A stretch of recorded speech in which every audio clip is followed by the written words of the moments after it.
Hello दोस्तों, welcome to help together. दोस्तों, इस वीडियो में मैं बताने जा रहा हूँ कि लेबर कार्ड बनवाने के लिए जो फॉर्म आता है उसको आप अच्छी तरीके से कैसे भरें।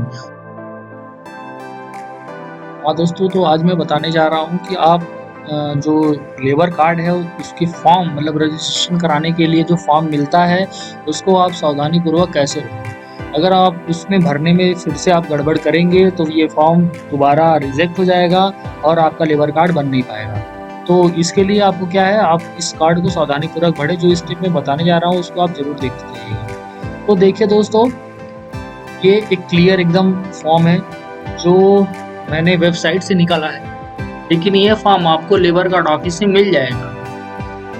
अब यहाँ देखिए, ऊपर आपको कुछ काम नहीं करना है, यहाँ पर जो दिया है यहाँ पर आपको कुछ काम नहीं करना है। ये जब आपका रजिस्ट्रेशन होगा वहाँ पर वो जो ऑफिशियल जो काम करने वाले कर्मचारी होंगे वो काम करेंगे, ठीक है।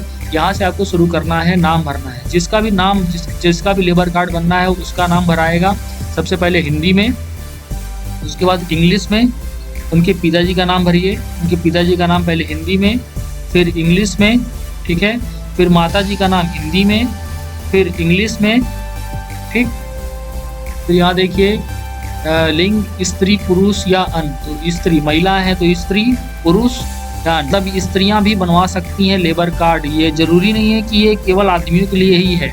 18 वर्ष से ऊपर कोई भी हो, स्त्री हो या पुरुष, जो काम करने जा रहा है, कामगार है, घर में काम कर रहा है। और मैंने जो लिस्ट इससे पहले वाली वीडियो मैंने जो लिस्ट डाली है कौन कौन से लोग इस लेबर कार्ड को बनवा सकते हैं, वो सभी लोग इस फॉर्म को भर सकते हैं। यहाँ देखिए जन्म तिथि जो भी हो, श्रमिक के रोजगार का प्रकार आप जितना भी मैंने इस पिछली वीडियो में और डिस्क्रिप्शन बॉक्स में भी मैं एक बार पूरा डाल दूंगा कि कौन कौन से लोग कौन कौन सा काम जो करते हैं वो लोग लेबर कार्ड बनवा सकते हैं। तो आप मजदूरी करते हैं, आप मिस्त्री वाला काम करते हैं, पेंटिंग का काम करते हैं, आप पढ़ाई हैं, सारा जितने भी मजदूरी वर्ग में आता है वो सभी लोग अपना रोजगार चुन के इसमें डाल दीजिए। यहाँ हो गया जाति, आप पासवान हैं, आप किसी भी जाति के। ऐसा नहीं है कि यहाँ पर ये छोटी जाति या बड़ी जाति, इसमें कोई लेना देना नहीं है। यहाँ पर जाति केवल मेंशन करनी है आपको। हर जाति के लोग इस चीज़ को बनवा सकते हैं। आधार कार्ड संख्या बहुत मस्ट है। आधार कार्ड संख्या देखिए स्टार लगा हुआ है, इसका मतलब है कि आपको भरना ही भरना है। जो स्टार लगा हुआ है उसको आपको भरना ही भरना है। जो स्टार नहीं लगा है उसको जरूरी नहीं है कि आप भरें या ना भरें, ठीक है, वो आप पे निर्भर करता है। तो आधार कार्ड संख्या आपको भरना ही भरना है। फिर शिक्षा आप भरें या ना भरें। वैवाहिक स्थिति आपको भरना ही है कि विवाहित हैं या अविवाहित हैं या विधुर हैं या विधवा हैं। मोबाइल नंबर आपको डालना ही डालना है, यहाँ स्टार लगा हुआ है। ईमेल आपके ऊपर है, डालिए या डालिए। राशन कार्ड संख्या आपके ऊपर है, राशन कार्ड संख्या डाल देंगे तो और बढ़िया है, आगे ये बेनिफिशियल मिलता है। आवेदक की स्थिति, पत्र व्यवहार का पता, मकान नंबर डालिए, मकान नंबर जो भी मिल गया होगा सबको। ग्राम जैसे हरसेवकपुर, सिमरा, आपका चरगावा, ये कोई भी ग्राम जैसे शाहपुर, कोई भी ग्राम आता है वो ग्राम डाल दीजिए। पोस्ट, जो जिस पोस्ट पे आपका पता मतलब जो पत्र व्यवहार का पता है वो आप डाल दीजिए। थाना, आपके पास का जो थाना आता है, आपके एरिया का जो थाना आता है वो थाना डाल दीजिए। ब्लॉक जो ब्लॉक आता है, जैसे ब्लॉक यहाँ चरगावा है, ठीक है, आपका प्राइज ब्लॉक है, आपका परतौल ब्लॉक है, ये सारी चीज़ें जहाँ पर वहाँ पर ब्लॉक है, आपका किस ब्लॉक में आते हैं वो डाल देना है। तहसील सदर है, बांसगांव है या कहीं और है, ठीक है, तहसील डाल दीजिए। उसके बाद जिला गोरखपुर, जो भी है आपका जिस जिले में है वो आपका जिला डाल दीजिए। पिन कोड डालिए आपके जो पत्र व्यवहार का है। आवेदन स्थिति, आवेदक की अस्थायी पता, देखिए अस्थायी पत्र व्यवहार का पता और अस्थायी पता। बहुत सारे लोग जैसे यहाँ पर उनका घर है लेकिन कमा वहाँ आप दिल्ली में रह रहे हैं, अब वहाँ से ही आप 10 साल 5 साल वहीं से कमा रहे हैं, तो आप पत्र व्यवहार का पता कहाँ, आपका पत्र कहाँ जाएगा, तो दिल्ली में आए तो पत्र व्यवहार का पता दिल्ली का ही भरेंगे। अब क्या है, आपका पत्र व्यवहार का पता मतलब जहाँ पर आप पत्र मंगाना चाहते हैं वो पत्र व्यवहार का पता भरना होता है। आपका अस्थायी पता मतलब जहाँ आपकी पैदाइश हुई है, जहाँ आप स्थायी निवासी हैं वहाँ का आप बताएंगे, ठीक है। तो मकान नंबर, अगर आपका पत्र व्यवहार का पता और मकान नंबर दोनों एक है तो दोनों डाल दीजिए, दोनों सेम, ठीक। नियोजक का नाम एवं पता, नियोजक, नियोजक मतलब जो आपका वेरीफाइड कर रहा है, प्रमाणित कर रहा है कि कौन आप किसके घर आप जाके काम किए हैं, तो उनका नाम डालना है और पता डालना है। और अगली जो फॉर्म है उसे प्रमाणित भी कराना है। देखिए, गत 12 माह में निर्माण कार्य करने की संख्या यहाँ पर 90 दिन डाल दीजिए, ठीक है। 90 दिन से ऊपर हो, 90 दिन, 100 दिन, ऐसे डाल दीजिए। पंजीकरण की राशि यहाँ पर 20 रुपये बताई गई है और सच में मानिए 20 ही रुपये है। आगे जो भी उसमें और बैंक चार्ज लगेगा तो कह सकते हैं, लेकिन ये समझ लीजिए आपका जो लेबर कार्ड है 40 से 45-50 रुपये में बन के तैयार हो जाएगा। बैंक का नाम, जो बैंक, अब देखिए बैंक जरूरी है क्योंकि आपका जितना भी पैसा है डायरेक्ट खाते में आएगा। अब यहाँ पर है बैंक का नाम एवं शाखा, बैंक का नाम अपना डालिए, जैसे आपका SBI है, इलाहाबाद बैंक है। शाखा, शाखा मतलब कौन सी शाखा में, मेडिकल कॉलेज है, मुगलहा है, या आपका किस रोड पे है, ये जो शाखा है वो आपकी किस रोड पे है, ठीक। वो आपका जब आप बैंक पासबुक उठाएंगे तो उसमें दिया रहता है, आप उसमें देख लीजिए। श्रमिक का बैंक खाता संख्या, अकाउंट नंबर पूछ रहा है, यहाँ पर अकाउंट नंबर भर दीजिए। IFSC कोड, IFSC कोड भी आपके जो पासबुक है उसमें लिखा हुआ रहता है। बैंक खाते का प्रकार, आपका बचत खाता है, चालू खाता है, जनधन खाता है, तो आप तीनों में से बहुत सारे लोग जनधन खाता खुलवाए रहते हैं और बचत खाता खुलवाए रहते हैं। चालू खाता केवल व्यापारी अधिकतर खुलवाते हैं, करेंट अकाउंट, ठीक है। तो आप दोनों में से देख लीजिए जनधन खाता है कि बचत खाता है, उनमें से एक को क्लिक कर दीजिए, ऐसे टिक कर दीजिएगा ऐसे। EPF नंबर यदि छोड़ दीजिए इसको। आगे परिवारों के सदस्य के नाम, परिवारों के सदस्य के नाम से स्टार्टिंग करना है। आपका तो नाम ऊपर पड़ चुका है, अब आपके परिवार में कितने लोग सदस्य हैं उनका नाम डालना है, ठीक है। तो यहाँ पर आप डालेंगे, मान लीजिए आप अपनी पत्नी से स्टार्ट करेंगे, ठीक। तो यहाँ पर रहेगा पत्नी, उसके बाद अंग्रेजी में पत्नी का नाम, यहाँ पर डालना है परिवार के सदस्यों का नाम, ठीक है। तो यहाँ पर परिवार के सदस्यों से सबसे बड़े सदस्य आपने अभी पत्नी से डालेंगे, ठीक। पत्नी, उसके बाद आपका कोई भी बड़ा बच्चा जो है उसका नाम, फिर उससे छोटा जो भी है, ठीक है। तो यहाँ पर पत्नी का नाम डालेंगे, पत्नी का नाम हिंदी में डालेंगे, ठीक। फिर इंग्लिश में डालेंगे, फिर उसका आधार कार्ड संख्या, ठीक है। देखिए इस समय आधार कार्ड सबका बना होना चाहिए और बन गया भी होगा, सभी लोग लगभग आधार कार्ड तो बनवा चुके हैं। उनका आधार कार्ड संख्या डाल दीजिए, लिंग स्त्री डाल दीजिए, जन्म तिथि उनकी डाल दीजिए, आधार कार्ड में जो हो वही डालिएगा। फिर पति पत्नी अन्य, ठीक है। तो यहाँ पर पत्नी है तो पत्नी डाल दीजिएगा। अब यहाँ पर बड़े बच्चे का नाम जैसे सोहन, राम, तो यहाँ पर सोहन डाल दीजिए हिंदी में, अंग्रेजी में सोहन डाल दीजिए। उसका आधार कार्ड संख्या, उसका लिंग पुरुष, जन्म तिथि उसके आधार कार्ड संख्या में होगा। और यहाँ पर संबंध, तो यहाँ पर संबंध लिख दीजिएगा पुत्र, कोई आपकी पुत्री है तो यहाँ पर पुत्री का नाम हिंदी में, उनकी अंग्रेजी में।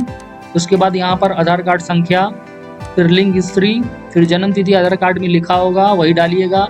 फिर संबंध, संबंध क्या है, पुत्री है। तो इसी तरह आप इसको जितने सदस्य हैं उन लोगों का फॉर्म भर दीजिए। अब यहाँ पर नॉमिनी का नाम, नॉमिनी मतलब अगर मान लीजिए किसी कारणवश आपकी मृत्यु हो जाती है तो आपका पैसा वहीं ब्लॉक हो जाएगा, किसको मिलेगा, नॉमिनी को ही मिलेगा ना।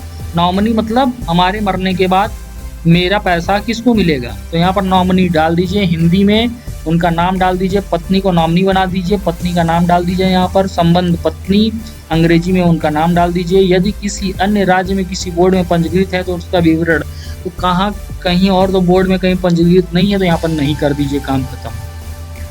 आगे है यहाँ पर डिस्क्रिप्शन है, प्रमाणित कर रहा है कि हमने जितने भी विवरण दिए हैं वो बिल्कुल सही हैं। यहाँ पर स्थान, जिस स्थान पर मतलब आपका डिस्ट्रिक्ट कौन सा है वो डाल दीजिए। जिस दिन आप जमा करने जाइएगा उस दिन डाल दीजिएगा दिनांक। अब यहाँ पर अगर आप अंगूठा लगाते हैं, यहाँ पर देखिए अगर आप अंगूठा लगाते हैं तो अंगूठा लगा दीजिएगा, अगर आप सिग्नेचर करते हैं तो सिग्नेचर कर दीजिएगा, ठीक।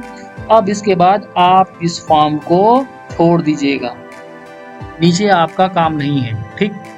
नीचे जो है आप जो कर्मचारी हैं उनका काम है। चलो दोस्तों, अब यहाँ पर यहाँ सेकंड फॉर्म है जो आपका नियोजन प्रमाण पत्र। नियोजन मतलब अब जो नियोजक है वो आपको प्रमाणित करेगा, जो आपका मेन जहाँ पर आप काम किए हैं 90 दिन का, वहाँ से प्रमाणित कराना है। कोई भी प्रमाणित कर देगा, बहुत सारी जगह पे आप काम किए हैं, ठीक है। तो आप बस वहाँ जाइए, उनको फॉर्म दीजिए कि हमारे ये फॉर्म रजिस्ट्रेशन फॉर्म भरना है, हम 90 दिन यहाँ पर आप अगर आप जो प्रमाणित करता है वो बहुत दूर हैं, तो आप अपने गाँव में ही कोई भी जो पढ़ा लिखा इंसान हो उनसे प्रमाणित करा लीजिए। 90 दिन 100 दिन का ही प्रमाणित करना है कि हाँ मेरे घर की ये 90 दिन काम किए हैं, तो प्रमाणित करा लीजिएगा। प्रमाणित नियोजन प्रमाण पत्र यहाँ देखिए करना क्या है, प्रमाणित किया जाता है कि श्रमिक, अब देखिए उनके द्वारा अगर समझ गए तो ठीक है। प्रमाणित किया जाता है कि जो श्रमिक है श्री, अपना नाम भर दीजिए, ठीक। फिर यहाँ पर पुत्री, पुत्र, पत्नी, मतलब जो भी हैं, मतलब जैसे आपका नाम, जो भी लेबर कार्ड जिनका बन रहा है यहाँ पर उनका नाम रहेगा। तो यहाँ पर उनका लेबर कार्ड का जो नाम है वहाँ नाम रहेगा। फिर पुत्र, किनके पुत्र हैं, पुत्र मतलब पिता का उनके नाम कह सकते हैं, ठीक है। पुत्र इतने निवासी हैं, ग्राम, अब यहाँ पर जी जो मोहल्ला है आपको मोहल्ला है। एक दिन, एक वर्ष में 90 दिनों से अधिक मेरे निर्माणकार आवास या जो सन में काम किया जिसके संपूर्ण विवरण लिखित है, ठीक है। तो यहाँ पर निर्माण कार्य करने की अवधि, यहाँ पर निर्माण कार्य बता दीजिएगा किस दिनांक से किस डेट तक वो काम किए हैं। कोई भी 90 दिन का काम आप सेलेक्ट करके वहाँ डाल दीजिएगा 90 दिन, ठीक है। निर्माण कार्य करने के दिनों की संख्या 90 दिन डाल दीजिए। किस तरह का कार्य किया गया है या क्या बनाया गया है, तो मजदूरी किए हैं, बढ़ई वाला काम किए हैं, ठीक है, तो आप डाल दीजिए। आवासीय, व्यवसाय और सार्वजनिक निर्माण, तो आवासीय है, ठीक है, आवासीय मतलब आवास बनाया है, या फिर व्यावसायिक है तो अगर आप बढ़ई है तो व्यावसायिक बनाया है, ठीक। आगे निर्मित, निर्माणाधीन प्रतिष्ठान श्रम विभाग में पंजीकृत है या नहीं है, तो अभी नहीं है, पंजीकृत कराना है। शेष नियमानुसार जाया किया गया है हाँ या नहीं, शेष तो वहाँ पर सारे जितने भी नियम है वो हाँ मतलब जो भी जमा किया गया है, शेष जो नियमानुसार है वो जमा किया गया है। मजदूरी का प्रकार, अब मजदूरी मतलब अब यहाँ देखिए नीचे एग्जाम्पल दे दिया है कि आप राजगीर हैं, बढ़ई हैं, प्लम्बर है, इलेक्ट्रीशियन है इत्यादि, मतलब जो भी हैं जो आप काम करते हैं वो अपना मजदूरी का प्रकार डाल दीजिए, ठीक। अब नियोजन प्रमाण पत्र जारी करता पत्र, अब जो नियोजक है जो आप जारी करता है उसके बारे में बस बताया है कि आप किस मोहल्ले ग्राम में रह रहे हैं, मोहल्ले में रह रहे हैं, आपका पोस्ट क्या है, ब्लॉक डाल दीजिए, तहसील सदर, जिला गोरखपुर, मोबाइल नंबर डाल दीजिए, आप सिग्नेचर कर दीजिए, ठीक। जो यहाँ पर सिग्नेचर कौन करेगा, जो यहाँ पर प्रमाणित कर रहा है, मतलब जहाँ पर आप काम किए हैं वही वहाँ वो सिग्नेचर करेगा यहाँ पर, ठीक है। तो इस तरह बस 2 फॉर्म है, 2 फॉर्म भर दीजिए और पहले वाले फॉर्म में फोटो चिपका दीजिए, आधार कार्ड लगा दीजिए, एक फोटो और उसमें क्लिप कर दीजिए, बैंक का पासबुक का फोटो कॉपी करा के उसमें क्लिप कर दीजिए, और ये दोनों फॉर्म लेके आप लेबर कार्ड ऑफिस में जाके जमा कर दीजिए, काम खत्म। वहाँ पर 40-45 रुपए लेंगे, जो भी लेंगे आपका वहीं पर ही बैंक में जाके आप जमा करना रहता है। बस उसके बाद जब बुलाएंगे, जिस दिन बुलाएंगे उस दिन आके प्रमाणित हो जाएगा, आपका कार्य लेबर कार्ड बन जाएगा। दोस्तों अगर ये वीडियो आपको अच्छी लगी हो तो मेरे इस चैनल को सब्सक्राइब करें, लाइक करें और शेयर करें ताकि बहुत सारे लोगों को इस योजनाओं का लाभ मैं पहुंचा सकूं।